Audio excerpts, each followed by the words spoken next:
Near a small town in New Zealand's South Island, just an hour's drive from Queenstown, pet food tycoon Tony Quinn took a dream and made it happen. It's called Highlands Motorsport Park. The complex hosts a state-of-the-art car racing track, a motorsport museum, an amusement park, a top-class restaurant and more.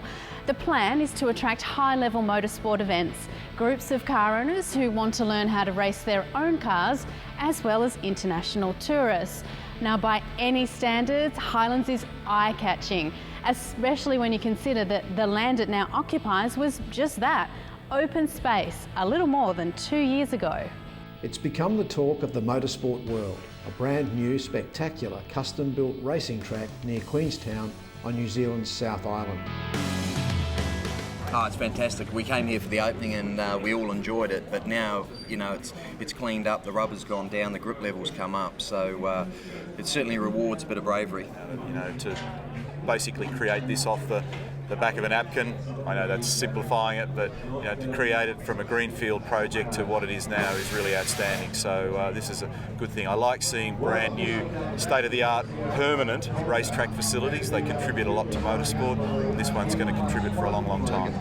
Oh, I love driving it. I mean, it's so challenging and got so many different types of corners. It's you just don't get bored with it, you know. You're challenged every single lap at every single corner, no matter how many laps you've done, you know. Love it. You know, it's one of those joints which, you know, it's fun to drive. It's got everything a driver wants: elevation change, fast corners, slow corners. It's a good combination. The track was designed by current GT champion Clark Quinn. I actually did it on my iPad, and I just on an app on an iPad, and I just Google map, you know, Nürburgring Carousel, and then transplant that on our patch of dirt, and then Google map Walking Glen's bus stop, and then did this to about 6 different corners around some of the really world famous tracks, and just transplanted onto this patch of dirt, and then we just played dot to dot. And we just joined all the links, and we put a bridge in there, put a lake in there, put a whoops in there, which is really unique. His father, Tony, built the facility and developed it, and now he has even grander plans. That I want to have the New Zealand Grand Prix here. Not the Formula One, though. It's a New Zealand Grand Prix, which is slightly different. There's only 2 countries in the world that are allowed to have a Grand Prix outside of Formula One. One is Macau, and one is New Zealand. And the New Zealand Grand Prix used to be held in high esteem. Past 10 years, it's kind of wobbled a bit. So I want to give it rebirth. We asked former Formula One Ferrari driver Ivan Capelli to take us through a lap. For a circuit that obviously is very, very demanding, very critical, I think, because it's quite. You need a little bit technique to understand the corners. No rest, actually. You are all under pressure every single corner, every single straight line, even if you have the possibility to go to 5th gear in some places, but there is no time to rest for the driver, and it's really, really demanding this circuit. Recently, Highlands hosted its maiden event in the form of a GT endurance race featuring some of Australia's most prominent V8 supercar drivers. Is it too busy? No, I think busy's good. You know what I mean? We go to some tracks, you know, all over the world, and you know, there's not enough corners, and you find that the competitiveness is a lot closer because you've only got, you know, 5 or 6 corners to get right. Whereas here you've got, you know, a whole heap that you've got to get right, and you see a discrepancy in the times, and you know, it's a real driver's circuit. No, not at all. Love it like that. It's nothing worse than just sitting in there sucking on the drink straw. So I think a lot of tracks in New Zealand are busy, and you know, that's part of racing. We come here to go around corners. If we want to go in straight lines, we'd go drag racing. 20 of the top GT cars have travelled here from Australia, including such names as McLaren, Aston Martin, Audi, Ferrari, Lamborghini, and of course our very own Trofeo Corvette. Perfect to test before going to Monte Carlo, probably, because you have so many corners, so many braking area, and so difficult corners where you need a lot of downforce. For example, I remember in Monte Carlo coming up to the casino, there is the Massenet that is very similar to this kink before the airplane forest.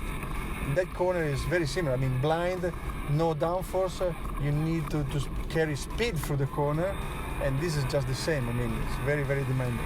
Highlands is clearly here to stay and likely to become a regular feature on the world's motorsport calendar. But as good as it is, can it really host some of the world's premier categories? It could easily be a V8 supercar, so it could be, yeah. Oh, absolutely, there's no doubt about that.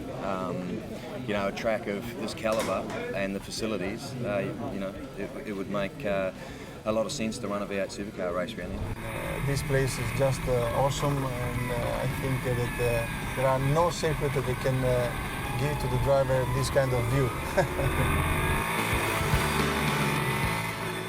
Well, no matter how good the car or the driver, the only thing between them and the track are the tyres. Tyre choice is a crucial decision involving literally everyone in the team. And as with many aspects of motorsport, the supply of tyres has become a highly professional industry, as we discovered by going on the job with the Pirelli team.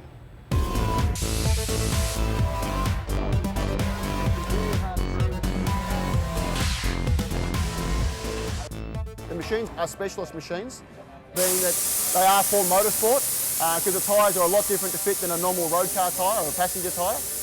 So there's a lot involved. But it looks fairly automatic, but there's a lot of technical issues that need to be worked through. With motorsport and cars in general, there is much we take for granted these days, probably nothing more so than tyres. Yet, they are an essential element in car performance, a key element in strategy, and vitally, they can be the difference between life and death. In motorsport events today, tyres are also a lot of work. Basically my job is to make sure every car here this weekend gets around with a tyre on it. The Pirelli team at this event near Queenstown in New Zealand is tasked with supplying tyres for the Australian GT Championship event and for the 101 lap endurance race at Highlands Motorsport Park. The biggest issue we had with this event this year was that we've never been here. No one's run on the track, we don't know about tyre longevity, we don't know what's going to happen with basically how long the tyres are going to last. Fortunately in AGT we're able to have 3 sets allocated for the cars, and we allocate roughly around 420 tyres for the event. They are then packed into the containers with all of our equipment in stock, put in the containers approximately 3 weeks ago for sea freight over to here, and we all send it off and it gets here, and then we unpack it all and we start again. It's hard physical work for the team of 13 working for Pirelli, and it's expensive for the teams using the tyres. The average price of each tyre is around $800, and most teams will buy 8 to 10 tyres and spend between $15,000 and $25,000 each racing weekend. The issues with here in New Zealand is all cars would arrive in the country on our travel wet tyres, and then they do not have any. There's no tyres are mounted.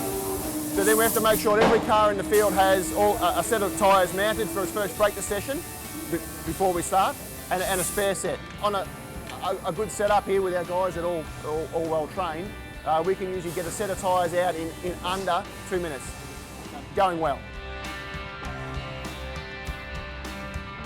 At the Bathurst 12-hour endurance race, the Trofeo team showed for them just how intense the world of tyres becomes in short, sharp sessions.